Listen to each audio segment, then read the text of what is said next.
Hello, Teacher Mark. My name is Lily, and my student number is S04441040. I'm a freshman.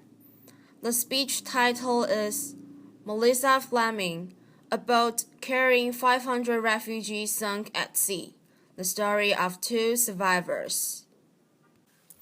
Every day, I listen to harrowing stories of people fleeing for their lives across dangerous borders and unfriendly seas. But there's one story that keeps me awake at night, and it's about Doa. A Syrian refugee, 19 years old, she was living a grinding existence in Egypt working day wages. Her dad was constantly thinking of his thriving business back in Syria that had been blown to pieces by a bomb, and the war that drove them there was still raging in its fourth year. And the community that once welcomed them there had become weary of them.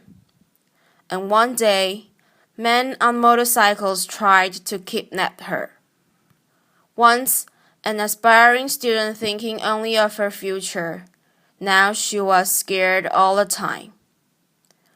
But she was also full of hope, because she was in love with a fellow Syrian refugee named Bassem.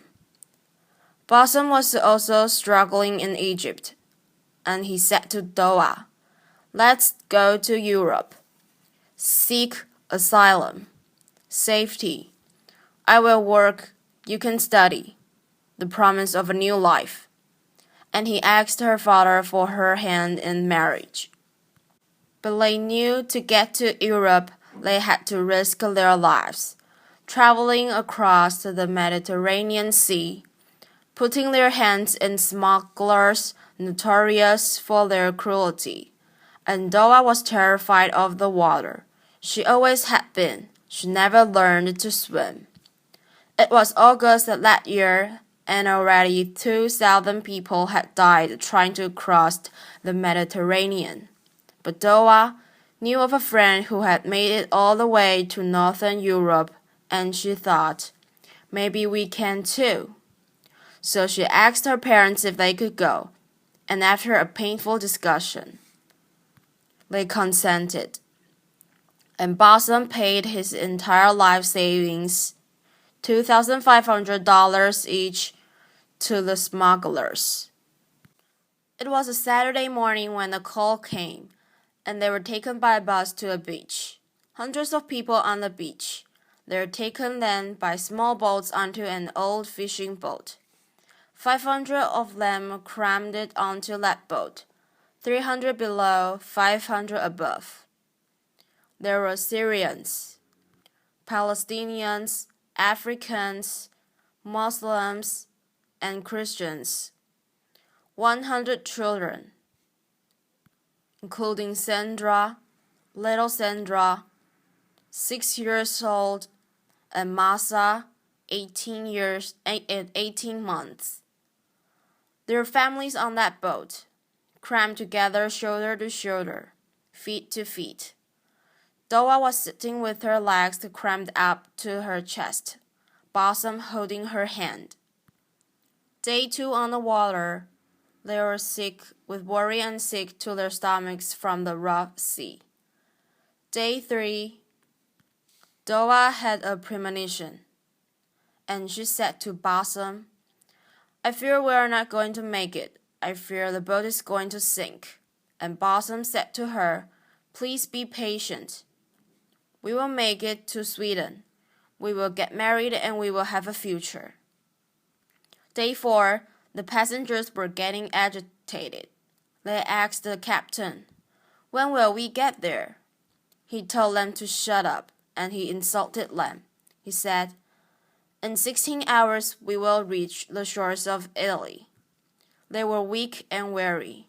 Soon they saw a boat approach, a smaller boat, 10 men on board, who started shouting at them, hurling insults, throwing sticks, asking them to all disembark and get on this smaller, more unseaworthy boat.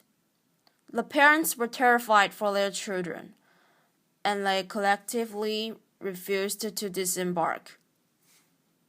So the boat sped away in anger, and a half an hour later came back and started deliberately ramming a hole in the side of Doa's boat, just below where she and Blossom were sitting, and she heard how they yelled, "Let the fish eat your flesh."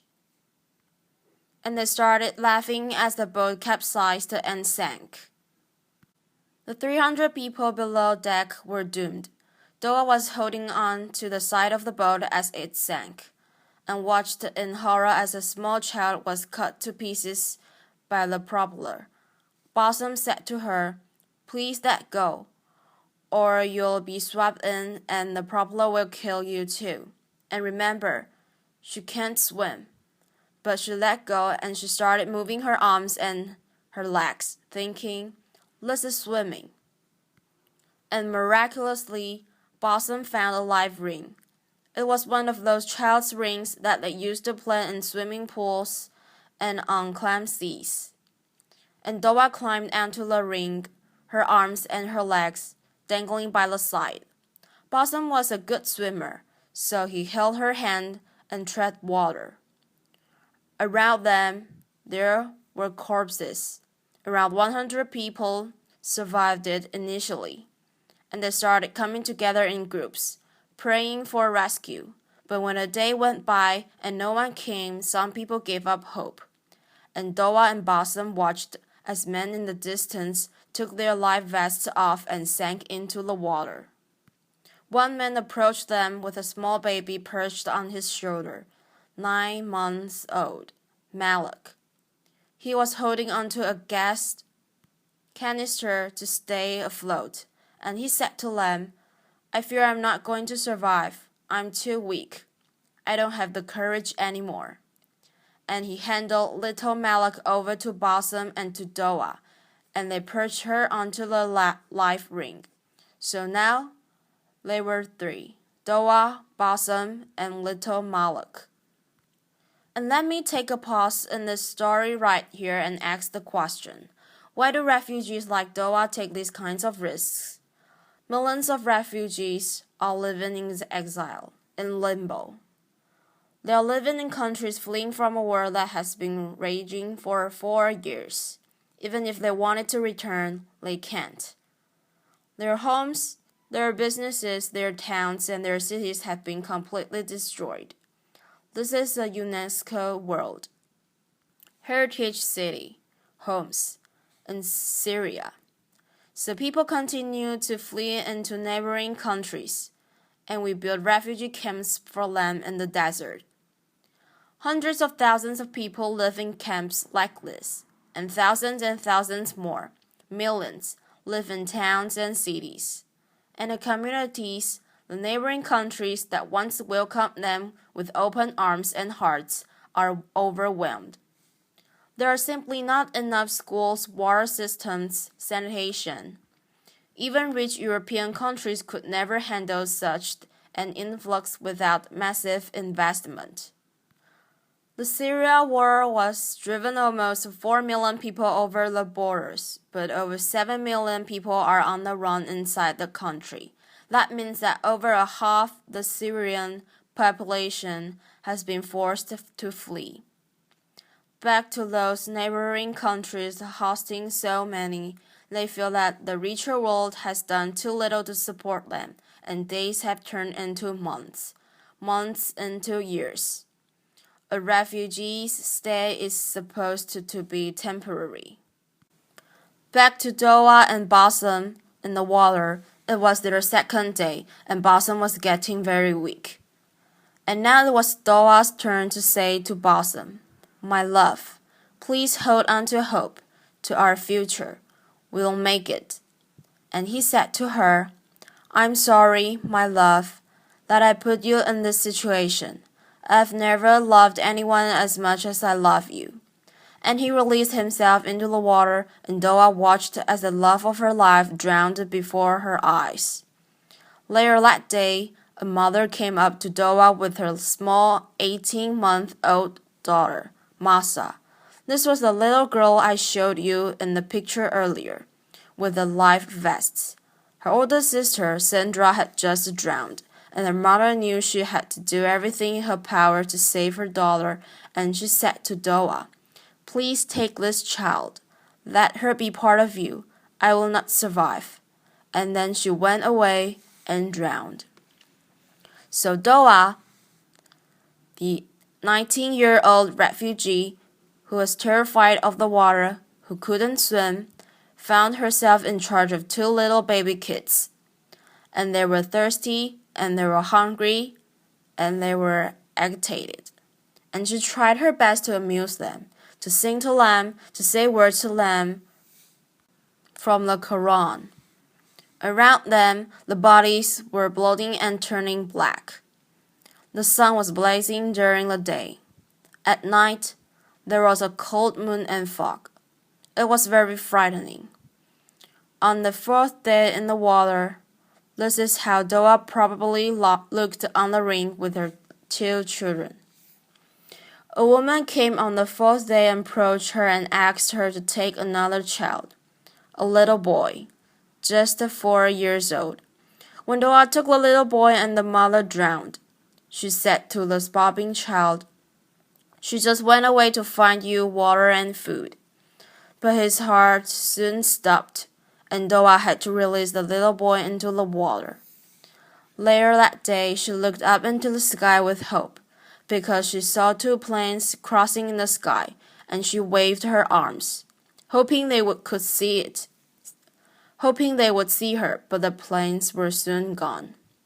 But that afternoon, as the sun was going down, she saw a boat, a merchant vessel, and she said, "Please, God, let them rescue me." She waved her arms as she felt like she shouted for about 2 hours, and it had become dark. But finally the searchlights found her, and they extended a rope, astonished to see a woman clutching onto two babies.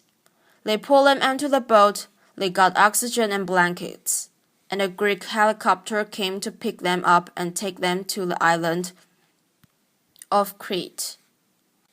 But Doa looked down and asked, "What of Malak?" And they told her the little baby did not survive. She drew her last breath in the boat's clinic, but Doa was sure that as they had been pulled up onto the rescue boat, that little baby girl had been smiling. Only 11 people survived that wreck of the 500.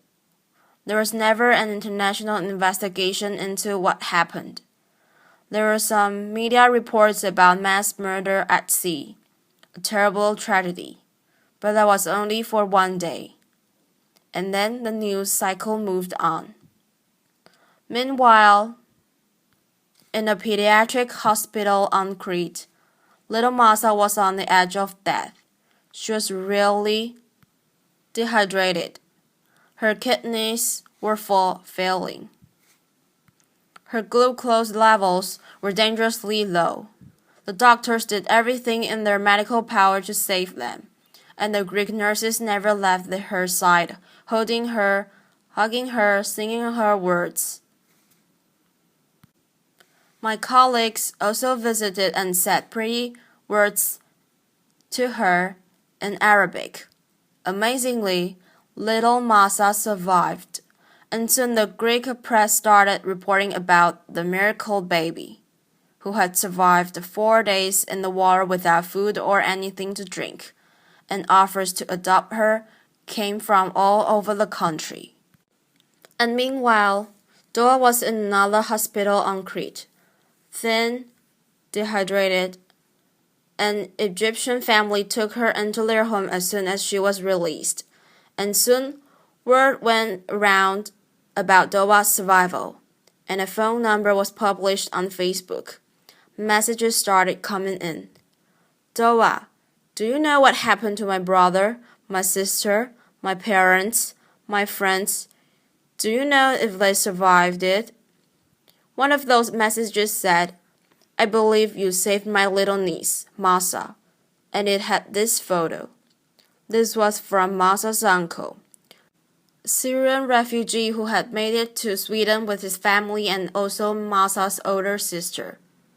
Soon, we hope, Masa will be reunited with him in Sweden, and until then, she's being cared for in the beautiful orphanage in Athens.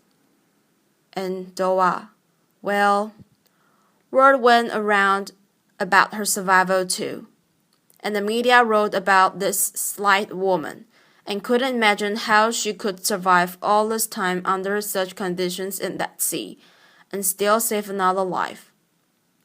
The Academy of Athens, one of Greece's most prestigious institutions, gave her an award of bravery, and she deserves all that praise, and she deserves a second chance. But she wants to still go to Sweden. She wants to reunite with her family there. She wants to bring her mother and her father and her younger siblings away from Egypt there as well, and I believe she will succeed. She wants to become a lawyer or a politician or something that can help fight injustice. She's an extraordinary survivor. But I have to ask, what if she didn't have to take that risk? Why did she have to go through all that? Why wasn't there a legal way for her to study in Europe? Why couldn't Masa have taken an airplane to Sweden? Why couldn't Balsam have found work? Why is there no massive resettlement program for Syrian refugees, the victims of the worst war of our times? The world did this for the Vietnamese in the 1970s. Why not now? Why is there so little investment in the neighboring countries hosting so many refugees? And why, the root question, is so little being done to stop the wars? The persecution and the poverty that is driving so many people to the shores of Europe.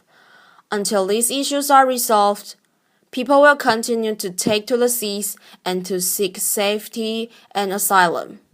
And what happens next? Well, that is largely Europe's choice. And I understand the public fears. People are worried about their security, their economics, the changes of culture. But is that more important than saving human lives? Because there is something fundamental here that I think overrides the rest, and it's about our common humanity. No person fleeing war or persecution should have to die crossing a sea to reach safety. One thing is for sure, that no refugee would be on those dangerous boats if they could thrive where they are. And no migrant would take that dangerous journey if they had enough food for themselves and their children. And no one would put their life savings in the hands of those notorious smugglers if there was a legal way to migrate. So on behalf of little Masa and on behalf of Doha and of Balsam and of those 500 people who drowned with them, can we make sure that they did not die in vain?